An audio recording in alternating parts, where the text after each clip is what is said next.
c'est parti pour le tout nouveau concept YouTube. Je suis super excitée, j'ai trop hâte, c'est le tout premier. Donc on va se diriger vers la première invitée. J'ai invité mais bon, c'est nous qui nous invitons chez elle. J'ai trop hâte de vous la présenter, on se retrouve devant sa porte. Pour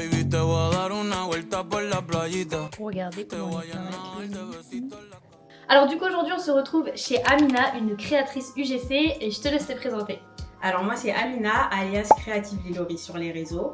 J'ai 28 ans, j'habite à Marne-la-Vallée dans le 77. Donc la question qu'on se pose aujourd'hui c'est comment tu t'es lancée dans l'UGC et ça fait combien de temps que t'en fais? Du coup aujourd'hui ça fait 8 mois que je me suis lancée dans l'UGC et je me suis lancée quand tout simplement j'ai su qu'on avait la possibilité de collaborer avec les marques qu'on consomme au quotidien.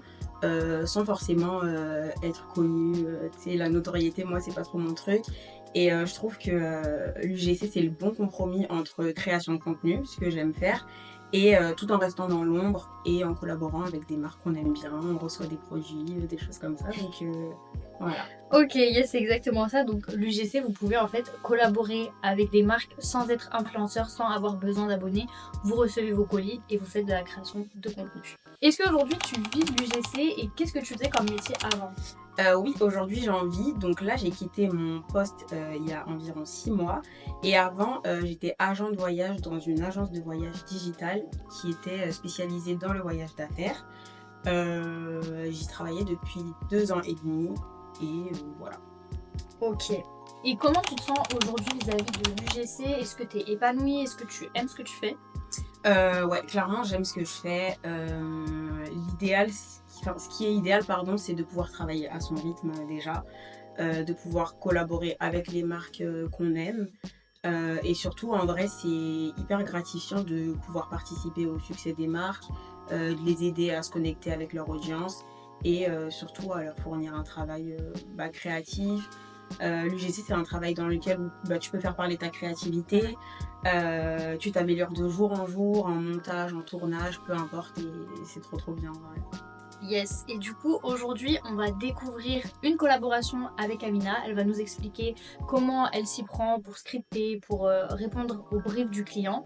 Donc on vous laisse avec la suite. Alors est-ce que tu pourrais nous expliquer comment tu as trouvé ta collaboration? Est-ce que c'est eux qui sont venus à toi? Est-ce que c'est toi qui es allé vers eux? Comment ça s'est passé? Alors là, du coup, c'est une collaboration inbound, donc c'est-à-dire que c'est la marque qui est venue à moi. Donc ils me connaissaient déjà parce qu'on a déjà eu une collaboration au mois de décembre, juste pour des photos. Ok. Et là, ils sont revenus vers moi pour une vidéo cette fois. Est-ce que tu pourrais nous présenter un petit peu la marque? Qu'est-ce qu'elle fait? Donc c'est une marque de skincare française qui s'appelle Curculia et qui propose des produits pour unifier le teint, enlever les taches, les imperfections, le teint terne, etc. Ok, et qu'est-ce qu'ils t'ont demandé dans la vidéo que tu dois leur rendre? Alors là, ils veulent une vidéo ads pour Ok. une durée d'utilisation de 3 mois, Ok. renouvelable. Là, le script est fourni. Du coup, tu l'as tarifé à combien cette vidéo? Là, je l'ai tarifé à 150 € parce Ok. que c'est seulement pour 3 mois de droit. Donc voilà, si c'était pour 6 mois, ça aurait été 200 et pour 12 mois, 250 €. Ok, top. Est-ce que tu pourrais nous parler rapidement du script qu'ils t'ont fourni, des scènes que tu dois tourner, etc. Ouais. Donc là, en gros, l'argument principal, c'est que les produits éliminent les taches. Donc c'est vraiment le critère à mettre en avant dans la vidéo. Ce qu'on m'a demandé, c'est un ton hyper naturel, comme si je partageais un bon plan avec mes copines ou avec des amis, etc. Donc c'est de la face cam uniquement. Et en gros, on me demande de parler pendant que je suis justement en train de faire la skincare devant mon miroir en utilisant le produit. Du coup, là, on va passer à l'étape tournage avec toi pour pouvoir voir comment tu t'y prends. Qu'est-ce que tu fais avant un tournage? Est-ce que tu as une mise en place précise? Alors ça dépend du produit, mais en général c'est vrai que c'est souvent de la beauté, de la skincare, etc. Donc en l'occurrence ce genre de produit là c'est souvent dans ma salle de bain parce que je trouve que ça va plus en cohérence avec ce type de vidéo là. Et ce que je fais c'est que je mets mon setup en place. En général c'est devant le miroir, donc j'essaye de vider un petit peu mon lavabo. J'essaie de regarder un peu le background pour que ce soit assez esthétique. Moi j'aime bien tout ce qui est bien propre et tout, donc genre mettre des bougies, des plantes, des choses comme ça derrière. Après je rassemble tout, genre caméra, trépied, les produits surtout, et mon ordinateur pour pouvoir regarder le script. Et voilà. Bah, on va partir en tournage avec toi. Est-ce que tu nous emmènes? Ouais, let's go. Baby, te voy a dar una vuelta por la playita. Te voy a llenar de besitos la carita. Un día conmigo es lo que tú necesitas. Sonriendo, tú te ves más bonita. Et je mets des choses belles, c'est-à-dire une bougie et une plante. Donc voilà, en gros, à peu près comment je m'installe. Ça va vraiment dépendre de la marque et de ce qu'elle recherche réellement, mais si elle veut vraiment un truc très authentique, en général, je vais utiliser mon iPhone. C'est une très bonne qualité, mais ça sera beaucoup plus authentique que la caméra. Et si c'est vraiment ce qui est recherché, c'est vraiment un contenu très pro, très premium, et ben là je vais utiliser vraiment la caméra pour que la qualité elle soit genre impeccable. Mon script est juste là, donc à côté. Donc ça c'est vraiment la marque qui m'a envoyé ce PDF là avec des codes couleurs pour que je puisse me repérer, le hook, le body et le CTA à la fin. Donc là je vais commencer le tournage. Du coup je filme avec la caméra parce que dans le contact, quand la marque m'a contacté, ils ont vraiment mentionné le fait qu'ils avaient adoré la qualité de mes dernières vidéos et que j'avais justement filmé avec la caméra. Donc je pense qu'ils veulent un peu le même rendu. Baby, te voy a dar una vuelta por la playita. Te voy a llenar de besitos la carita. Un día conmigo es lo que tú necesitas. Sonriendo, tú te ves más bonita. Baby, yo sé. La vida es así. Ey, pero ponte el traje de baño, mami, que te voy a buscar. Te dejo mojar. Là, j'ai terminé. Le tournage, ça m'a pris à peu près entre 30 et 45 minutes. Et là, on va passer à l'étape suivante qui est le montage. Donc là, du coup, on passe au montage. Donc moi déjà la première étape c'est de dérush, donc vraiment d'enlever toutes les parties blanches où je ne parle pas, etc. pour vraiment garder l'essentiel de la vidéo. Et ensuite dès que j'ai des rushs, je trie pour garder uniquement les shots que je veux et enfin reproduire la vidéo finale. Donc moi j'utilise CapCut pour le montage. Je trouve que c'est le plus simple à prendre en main et c'est le plus intuitif. J'essaye de faire en sorte que la vidéo soit dynamique et de mettre des cuts assez souvent dans mon montage. J'essaye aussi de faire des petits effets quand je mets des informations importantes au niveau des sous-titres. Par exemple, quand je vais mettre le site, je vais le mettre d'une autre couleur avec peut-être un petit effet sonore qui fait le bruit d'un clavier, des petites choses comme ça.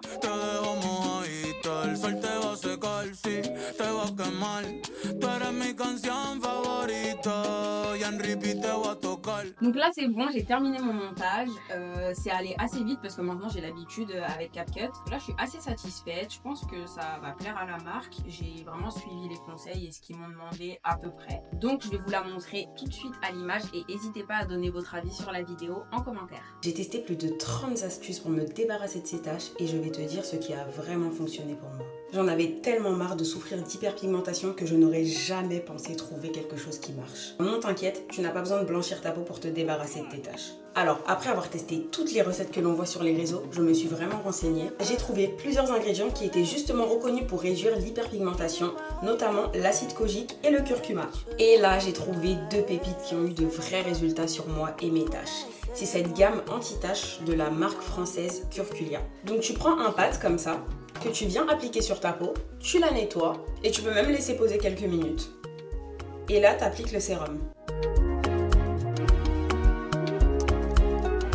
Alors moi je finis toujours avec une bonne crème hydratante et voilà, le tour est joué. Perso, j'utilise ça tous les soirs et j'ai vu de vrais résultats au bout de quelques semaines d'utilisation. En plus ça tombe bien car en ce moment sur leur site, la cure complète est garantie, satisfait ou remboursée. Donc tu peux tester ma routine sans aucun risque. Ça se passe directement sur leur site curculia.fr. Va faire un tour, tu vas pas le regretter. Donc là, montage terminé. La prochaine étape, c'est de l'envoyer à la marque. Donc moi, ce que je fais, c'est que je l'envoie avec WeTransfer pour bien conserver la qualité de la vidéo. Et j'envoie par la même occasion ma facture avec le tarif sur lequel on s'était mis d'accord. Moi, mes factures, je les fais avec Canva. On peut tout faire avec Canva, clairement. Donc là, voilà, la facture est prête avec le tarif final, mes informations pour mon compte et les informations de l'entreprise. C'est sur le tournage terminé. Est-ce que t'as aimé déjà Ouais, faire ça? franchement, c'était trop cool. Ouais, franchement, Ça change de d'habitude et tout, c'est trop bien. moi j'aime bien parce que je vois des techniques que je fais pas du coup, Ouais, et ça permet d'apprendre parce que en fait toutes les créatrices elles font des choses différentes, exactement, mais ça donne toujours des résultats canons. c'est ça. Ça j'aime bien. Moi j'avoue que je filmais jamais à la Osmo avant de voir ton contenu. Ah ouais? Jamais. J'aimais pas du tout Le rendu, Ouais. mais en fait je gérais mal la luminosité. C'est ça. Et dès que j'ai découvert les LUTs, maintenant je tourne tout avec Alors, ça. en ce moment, Et, pareil. et même à l'iPhone, depuis que je sais gérer la luminosité, des fois il y a des personnes qui me demandent si c'est un contenu caméra alors que c'est de l'iPhone. Ouais, pareil. Donc à partir du moment où tu gères les paramètres. Exactement. Genre, tu vois, par exemple, ce b-roll là, tout le monde me demande, genre, à chaque fois, mais t'as filmé avec quoi? T'as filmé avec quoi? T'as filmé avec quoi? Alors que c'est grave avec mon iPhone. Je suis mort. T'as vu? Ah ouais. Genre, mais j'avoue, la qualité, Ouais. elle est ouf. Mais parce que t'as bien retouché la luminosité. Exactement. Exactement, avec CapCut. Qu'est-ce que tu pourrais donner comme tips à une personne qui se lance dans la création de contenu UGC, qui veut décrocher ses premières collabs, etc. Le plus important, c'est de rester authentique, parce que c'est ça le but de l'UGC. C'est pas de représenter des photos, genre qu'on voit, des vidéos, pardon, qu'on voit à la télé, ou même des photos en vrai, hein, qu'on voit à la télé, etc. Et surtout, pendant qu'on y est, genre les photos, vraiment, c'est penser à se mettre dans la photo avec le produit. Oui. C'est ça qui intéresse les marques en soi. C'est pas forcément de faire une photo hyper esthétique du produit seul.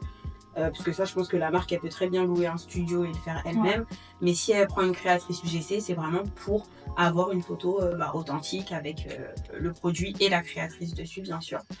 Donc oui, comme je disais, je me suis perdue, mais de rester authentique et de rester soi-même, parce que c'est ce qui est recherché. Si on part sur des conseils un peu plus techniques, c'est vraiment de bien comprendre la marque et de vérifier qu'on soit bien sur la même longueur d'onde avec elle. Déjà pour ne pas perdre du temps et ne pas avoir à refilmer la vidéo genre 3-4 fois. Là, comme on peut le voir sur l'exemple, bon là c'est un peu plus simple parce qu'on m'a donné le script. Mais moi ce que je fais, c'est que quand je dois faire le script, je l'envoie déjà à la marque. Et si elle le valide, et là je filme la vidéo parce que je vais pas m'amuser à filmer comme ça. Au final, c'est pas bon, etc. Donc voilà, vraiment prendre le temps de comprendre la marque et savoir vraiment ce qu'elle recherche, l'effet recherché, ce qu'elle souhaite mettre en avant dans la vidéo, etc. Ça c'est le plus important. Et une bonne lumière. Je le répète tout le temps, même dans mes vidéos Instagram. Vraiment, la lumière c'est trop important. C'est important d'investir vraiment dans une bonne lumière. Il y en a des vraiment pas très chers sur Amazon.